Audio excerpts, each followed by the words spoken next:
Halo guys, assalamualaikum warahmatullahi wabarakatuh. Welcome to my channel. Sahabat Prisha belajar hidup dari jalan cerita. Seperti biasa, kita bukan nonton dulu jalan-jalan ke Surabaya. Jangan lupa beli serabi abu. Jumpa lagi dengan anak Daulika. Terima kasih sudah mampir di channel aku. Kalau sebelumnya kita sudah pernah membahas salah satu nama pelukis yang sangat masyhur yang berasal dari Indonesia, yaitu Avandi Kusuma. Kalau belum, kalian bisa nonton videonya setelah habis video ini. Kali ini kita akan bahas salah satu pelukis yang masyhur lainnya, yaitu Basuki Abdullah. Tidak asing bukan namanya? Gimana sih kisah hidupnya dan juga apa saja karya-karyanya? So, nggak usah berlama-lama, happy watching. Basuki Abdullah merupakan salah satu pelukis ternama yang berasal dari Indonesia. Nah, ia ini merupakan pelukis dengan aliran realis dan juga naturalis. Ia bahkan pernah menjadi pelukis Istana Merdeka oleh Insinyur Soekarno. Bahkan koleksi-koleksinya ini menghiasi ruang kepresidenan dan juga bahkan sampai ke luar negeri. Lahir pada tanggal 27 Januari tahun 1915 di Surakarta, Jawa Tengah, bakat melukisnya itu dipengaruhi oleh garis keturunannya karena ayahnya yang bernama Abdullah Surya Subroto itu merupakan seorang penari dan juga pelukis yang sangat handal. Sedangkan kakeknya itu adalah Dr. Wahidin Sudirohusodo yang merupakan salah satu tokoh pergerakan nasional Indonesia sekitar tahun 1900-an. Sejak ia berusia 4 tahun, dia sudah gemar melukis tokoh-tokoh terkenal di dunia seperti Rabindranath Tagore, Mahatma Gandhi, Yesus Kristus, bahkan Krishnamurti. Nah, untuk jenjang pendidikan formalnya, dia ini di HIS Katolik dan di Mulo Katolik yang ada di Solo. Berkat bantuan dari Pastor Coach SJ, ia ini memperoleh beasiswa di PT Akademi Seni Rupa atau Academy for Beeldende Kunsten yang ada di Den Haag. Setelah belajar di Den Haag tersebut, dia kemudian melanjutkan studi bandingnya di sekolah seni rupa yang ada di Paris maupun Roma. Di masa pemerintahan Jepang, beliau ini tergabung dalam organisasi Putra atau Pusat Tenaga Rakyat yang didirikan pada 19 Maret tahun 1943. Nah, di sini dia diberi tugas untuk mengajar seni dan juga melukis. Salah satu muridnya yaitu Kusnadi yang merupakan seorang pelukis dan juga kritikus seni juga, dan yang kedua ada Zaini yang merupakan pelukis beraliran impresionisme. Selain organisasi Putra, ia juga aktif dalam Keimin Bungkasijoyo yang merupakan pusat kebudayaan milik pemerintah Jepang bersama rekan-rekannya seperti Avandi, S. Sujoyono, kemudian Oto Jaya, dan Basuki Resabowo. Kemudian pada tanggal 6 September tahun 1948 diadakanlah sayembara saat penobatan Ratu Yuliana, dan dia berhasil memenangkan sayembara tersebut dengan mengalahkan 87 pelukis lainnya.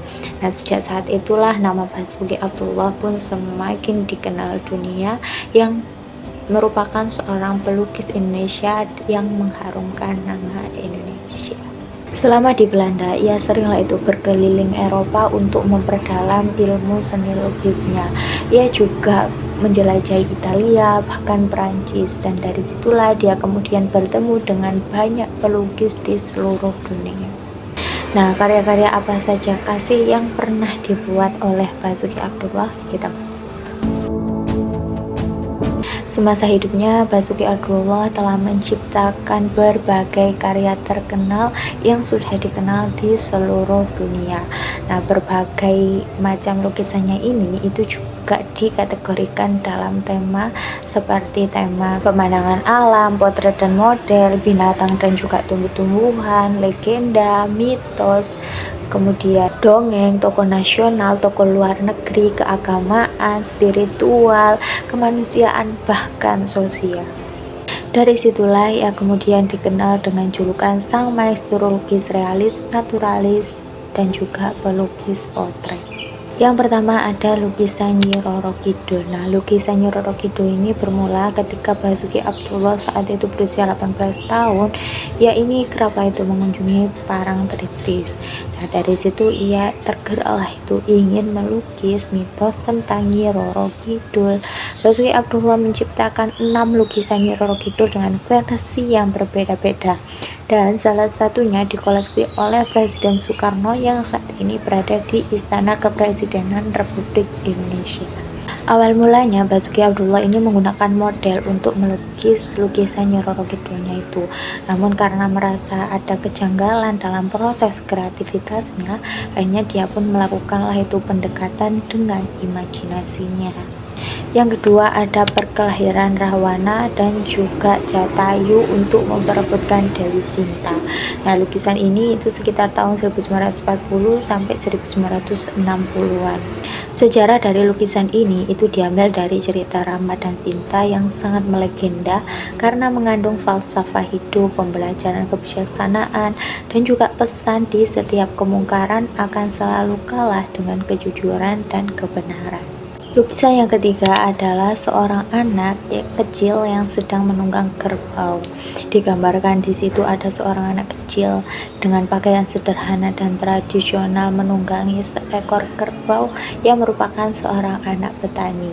Nah, kerbau sendiri itu digambarkan sebagai simbol dari kerja keras, kesederhanaan, dan juga kekuatan. Sementara anak kecil yang sedang menunggangi kerbau tersebut itu digambarkan sebagai generasi penerus yang terus tumbuh dalam lingkungan pedesaan.